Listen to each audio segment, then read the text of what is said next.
بسم الله الرحمن الرحيم، وصلى الله تعالى وسلم وبارك على سيدنا ونبينا ومولانا محمد، ولا حول ولا قوة إلا بالله العلي العظيم.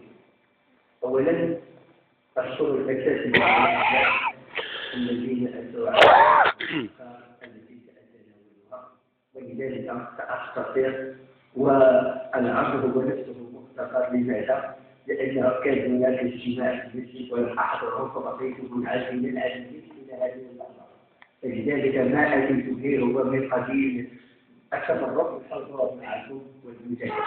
أولا قبل أن الخوض في هذا الموضوع نهنئ بعضنا جميعا على الزيارة الآتية الميمونة بإحياء ليلة عيد المولد النبوي الشريف، ونهنئ بعضنا كذلك على هذا اللقاء الطيب المبارك في هذه الظروف، ظروف الاحتفال بمولد الرسول الأكرم، ونهنئ بعضنا كذلك المرة الثالثة على أن الله يجزينا بتلك التي حرزها عالمنا وشيخنا الأستاذ مصطفى المصداق، وهذه السابقة بالنسبة للوجود المغربية التي يتم فيها الاحتفال بعيد المولد، وتعطى الجائزة الفكرية والعلمية لأحد قادة العلم والفكر في تلك المدينة. فنرجو لصاحب هذه الجائزة الشفاء العاجل، ونرجو من الله سبحانه وتعالى أن يقرب علماءنا مستقبلا في هذه المناسبات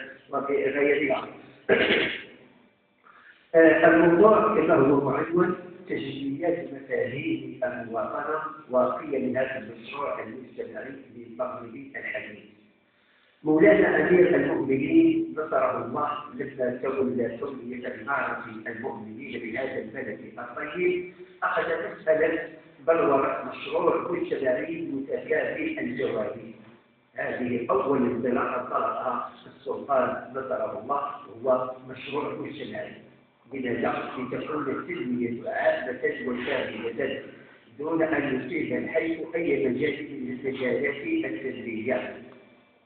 وأخذ في اهتماماته وأولوياته القضايا الكبرى للأمة المغربية، موظفا الخبرات الوطنية والكفاءات البشرية من خلال رسم معالم التفكير المستقبلي عبر مراحل واضحة محطات الحياة. هذه المراحل في المشروع المغربي تعتمد آليات مهمة في تحقيق كرامة المواطن المغربي.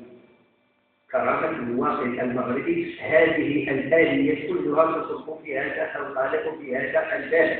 لماذا؟ لأن كرامة الإنسان في وطنه وفي بلده، وكرم حتى عليها القرآن وجاء بها الشريعة النبوية الشريفة، وجاء حتى عليها رسول الله صلى الله عليه وسلم. إذا أغلى أمنية يتمنى المسلم أن يحققها في هذه الحياة وفي هذا العمر القصير وفي هذه التقلبات هو أن يشعر بالكرامة.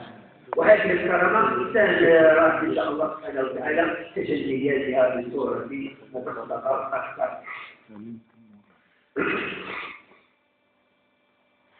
كرامة المواطن المغربي وأهمها المواطنة المسؤولة التي تعتبر حجر أساس المشروع المجتمعي المغربي برمته، لما لها بدور ثاني وعميق في المفهوم الجديد للسلطة في انتهاء بمرحلة الانتقالات عن المبادرة الوطنية التدريبية الجديدة. أولا، من جملة هذه الآليات التي ستعطي للمغرب الكرامة وتحقق له الكرامة الدائمة إن شاء الله سبحانه وتعالى التعليم النافع. التعليم النافع هو بالآلية التنمية البشرية. وماذا يقصد بالتعليم النافع؟ هو كما قال النبي صلى الله عليه وآله وسلم: لأن يؤدب الإنسان ولده خير من أن يتصدق بصاع في اليوم.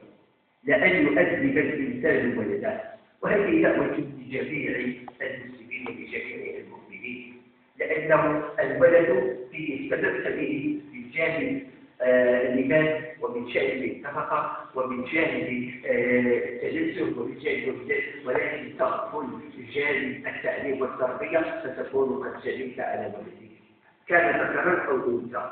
والتأديب هنا معناه هو المواصلة الحقة، أن يعرف حقوقه ويأخذها بالتي هي أحسن، وأن يعرف واجباته ويساعد على التي أحسن، التي هي أحسن، لا إكراه ولا عنف ولا شقاء. هذا هو الأدب والتأدب في الإسلام.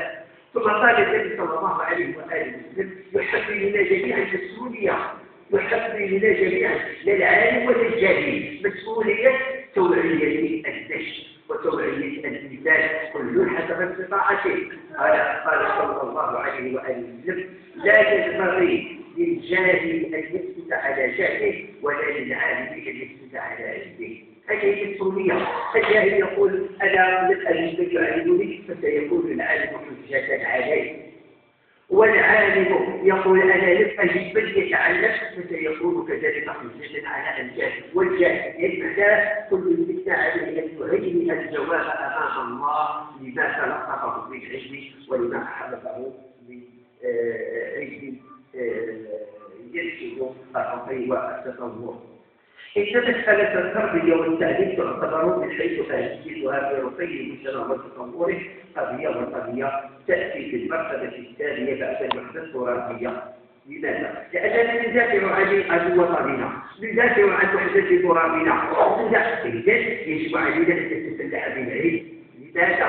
لندرك اعتزازنا ولندرك حقيقة هويتنا، حتى إذا ما دافعنا عن بلدنا ندافع عنه باستفادة وندافع عنه بأسلوب العلم والتطوير. ولذلك سمعنا في الأسابيع الماضية أو الشهر أو الشهرين الماضيين أن في هذه الساحة كانت هناك ندوة موضوعها هو توظيف الهيئة الدبلوماسية في الدفاع عن المسلمين الترابية. فلم يبقى الدفاع بالسلاح ولم يبقى الدفاع بالقوة. لماذا؟ لأن العالم الآن ساقوا إلى الحروب، والحروب إذا اشتعلت لن يستطيع الإنسان أن يتحكم فيها. فلذلك الآن العقلاء يسلكون هذا المسلك، وهو الدفاع الدبلوماسي بما فيه رجال الفكر وبما فيه رجال الثقافة. إذا وحدتنا الترابية تأتي في المرتبة الثانية بعد التعليم والتربية. لماذا؟